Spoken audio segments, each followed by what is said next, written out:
ペガサス星矢のあの名シーンからペガサス流星拳。ダダーン、N子だよ。君はコスモを感じたことがあるか？実は最近セイントセイヤナイツ・オブ・ザ・ゾディアックを見始めたんですけど、熱い内容がてんこ盛りで気がついたら夢中で見入ってしまいました。世界中で愛されるすごく有名な作品なので、いつか見たいなぁとは思っていたんですけど、まさかこんなにも続きの展開が気になる物語だったなんて、もっと早くに見ておけばよかったなって思います。今回はセイントセイヤナイツ・オブ・ザ・ゾディアックの紹介をしつつ、セイントセイヤの魅力やキャラクターを語っていきたいと思います。それではコスモを燃やせ。まずはセイントセイヤナイツ・オブ・ザ・ゾディアックのあらすじを簡単に語っていきます。幼くして姉と生き別れ、今は児童養護施設で暮らす少年セイヤはある日、コスモと呼ばれる内なる力に目覚めたことから、セイントと女神アテナをめぐる争いに巻き込まれてしまいます。セイントになれば姉の行方がわかると言われたセイヤは、厳しい修行の末、ペガサスのクロスを勝ち取り、ギャラクシアンウォーズ会場へと向かいます。そこには同じくセイントとしての修行を終えて集った若きブロンズセイントたちがいました。次々と現れるアテナを亡き者にしようとする刺客と、サンクチュアリーの陰謀に立ち向かうセイヤたち。人類とアテナの運命は若きセイントたちの手に委ねられたのでした。不朽の名作セイントセイヤが時代設定を現代にして、なおかつ欧米文化を織り交ぜた新たな切り口から描かれる作品ですね。現代的なアレンジがされていますが、基本的には原作のストーリーをなぞる形になっています。ここからは作品に出てくる登場人物たちを紹介していきますね。まずは主人公から。ペガサスセイヤ。児童養護施設で暮らしていたが、姉を探すためシャモス島で修行をしてペガサスを守護聖に持つブロンズセイント。必殺技は己の拳を音速で連打するペガサス流星拳。とにかく熱くて、戦いでどんなに追い込まれても諦めないセイントです。声を担当しているのはブリーチの黒崎一護やタイガー&バニーのバーナビー・ブルックス・ジュニアを演じられている森田正和さんです。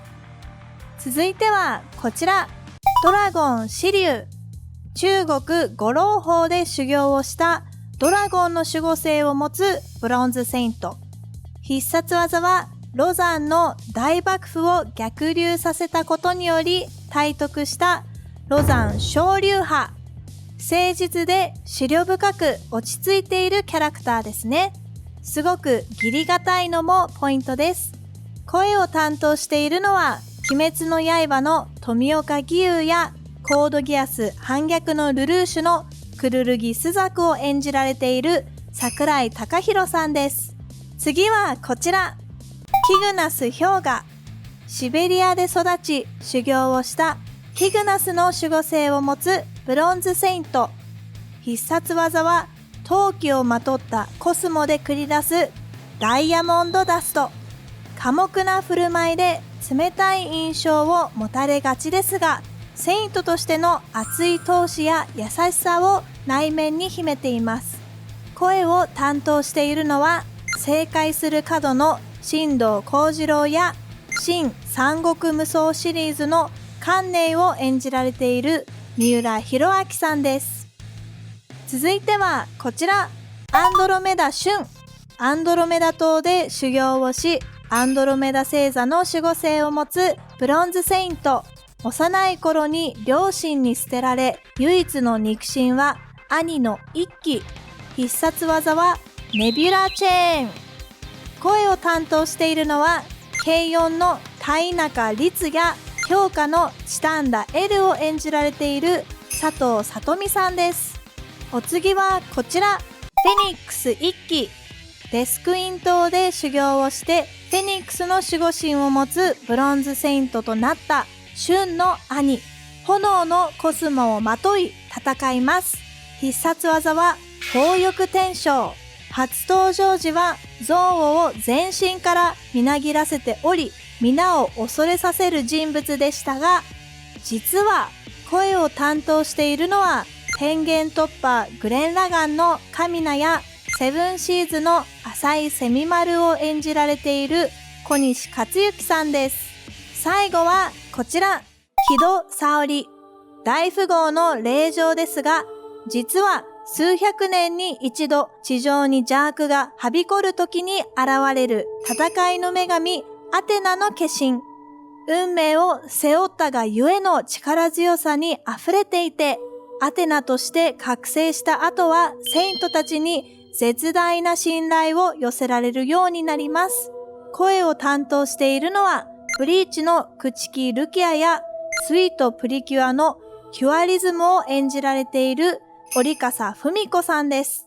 以上、簡単にですがセイントセイヤナイツ・オブ・ザ・ゾディアックのあらすじとキャラクターをご紹介しました。ここでご紹介できなかった他のキャラクターたちも魅力たっぷりなので、ぜひ本編を見て知ってもらいたいです。セイントセイヤの名シーンを語る。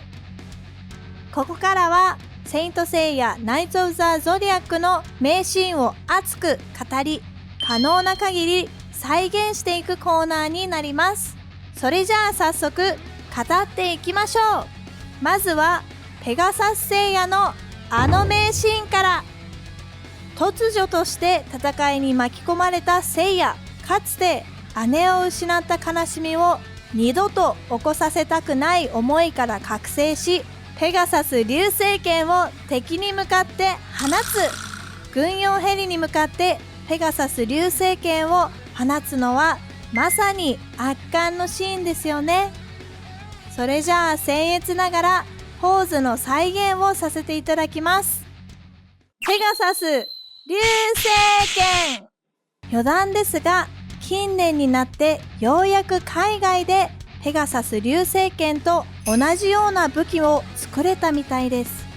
みんなが知っているこの技が現代になってようやく再現されるレベルまで来たと思うと、改めてペガサス流星剣の凄さを感じますね。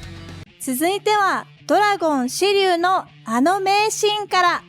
聖夜の前に立ちはだかるドラゴン紫龍。かつて老子との厳しい修行から体得したロザン昇龍派が聖夜を襲う。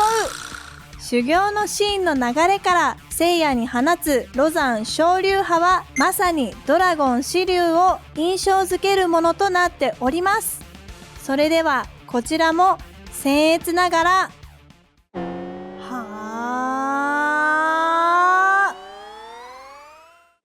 ロザン昇龍派。続いてはフェニックス一期のあの名シーンから。聖夜たちを襲撃したフェニックス一期。かつて彼は修行の中で仲良くなったエスメラルダを修行中に死なせてしまいます。その際、正義の心を封じ込め、エスメラルダを死に追いやった死であるギルティに拳を向けた。その時に放った宝翼天将を僭越ながら再現させていただきます。宝翼天将。はい、ということでセイントセイヤの名シーンを語れのコーナーでしたけど、皆さんいかがでしたか？以上、セイントセイヤナイツ・オブ・ザ・ゾディアックをご紹介しました。セイントセイヤナイツ・オブ・ザ・ゾディアックの魅力を、そしてコスモを感じてもらえたら嬉しいです。セイントセイヤナイツ・オブ・ザ・ゾディアックはネットフリックスで絶賛配信中なので、アニメを見たらコメントやハッシュタグで語り合いましょう。それではまた次回お会いしましょう。またねー。